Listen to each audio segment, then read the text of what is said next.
because even it's this incitement word as well. Like, who's to know that our conversation right now, talking about the vaccinated, non-vaccinated, couldn't be incitement in someone else's mind in the future. It compels common law speech, which I know Canada did, and it was a disaster.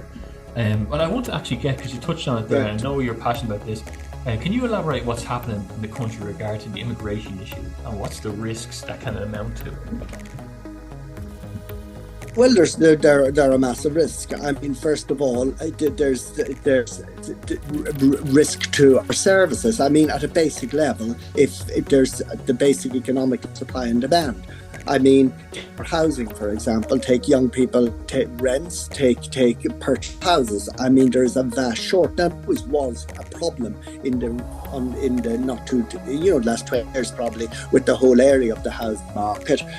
Compared to many European countries, our prices are completely inflated. But having said all that, when you throw other people into the mix, you have a massive problem, because you have competition for limiting resources. Now, what I really sort of the difficulty with is we have 11,000 homeless people in Ireland. And that's an underestimate, because that underestimates those people are living in other people's couches, and the people approaching middle age living still with their parents. And there's that sort of overshoot of that very basic 11,000 people. Nothing for those people. There have been no sense of emergence, no sense of help. And yet, when people are coming from abroad, talking about modular homes as I consider are very, very fit for purpose, homes that are very good homes that a person can live in a comfortable way, but ourselves cannot apply for them. We are denied them. There's a two-speed system. We're put at the bottom of the heap by our own people, our own country, and that is utterly, totally wrong. But quite apart from that, if you bring people from other countries, especially international protection people from part of Africa or the Middle East into Ireland, I mean, people whose culture is completely different than ours, whose way of life is completely different than ours. Quite apart from the whole concept of fit in, there's a concept of I suppose, social disorder, social chaos that can arise from. We want to avoid this in our country. I mean, for hundreds and hundreds of years, we fought hard to form this country, create this country, govern this country, make it our country in precisely the same the French have done to France, the Spanish have done to Spain, the Czechs done to Czech, so on and so forth. There's nothing unusual about that. We like a country that has been fought for, that has nourished us, that has brought us up, and that we are loyal to. To have it in effect taken away from us, I feel very, very passionate about that. So it's not only a matter of resources for housing, resources for health, resources for education, and all the fact that these things cannot, in fact, denied to us now because overwhelming numbers of people that we can't take on board. There's also the whole philosophical concept of what sort of a nation do we want?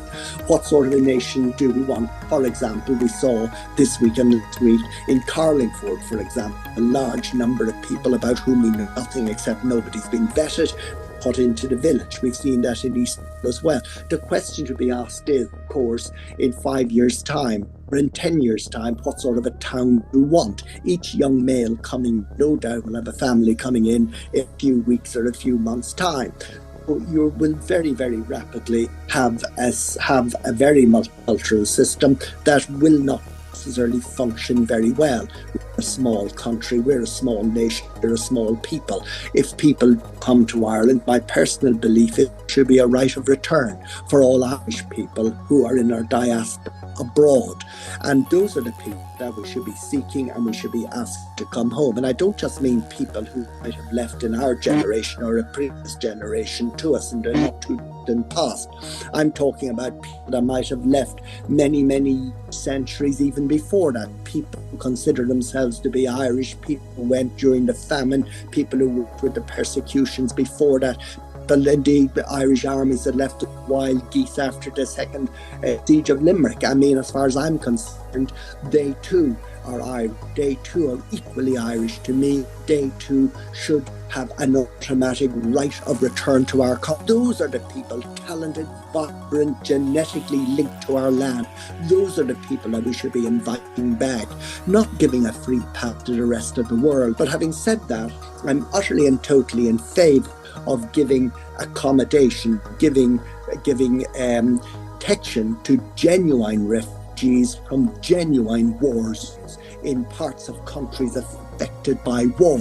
So, for example, people in war zones in eastern Ukraine are very welcome. As far as I am concerned, those small numbers of genuine refugees who will come, seek protection and go back again to rebuild their lives.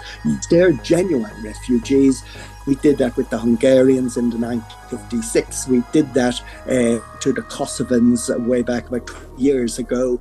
Farmers that came in this country where their farms were destroyed, spent a number of months, and they went back to get their sort of businesses up and running again. That was a success story, and that's what we should concentrate on. But instead, we should be giving a free pass to the rest of the world to come to Ireland with the deliberate aim of diluting Irish people, the Irish nation, and in effect creating a forced upon us multicultural society that once we do it, we can't unravel it. That's the difficulty, a very difficult thing to unravel when you do that. And I believe it will be disastrous to Irish culture, Irish tradition, the Irish way of life, our Christian heritage, and a range of other things that make us unique and distinctly Irish. Now,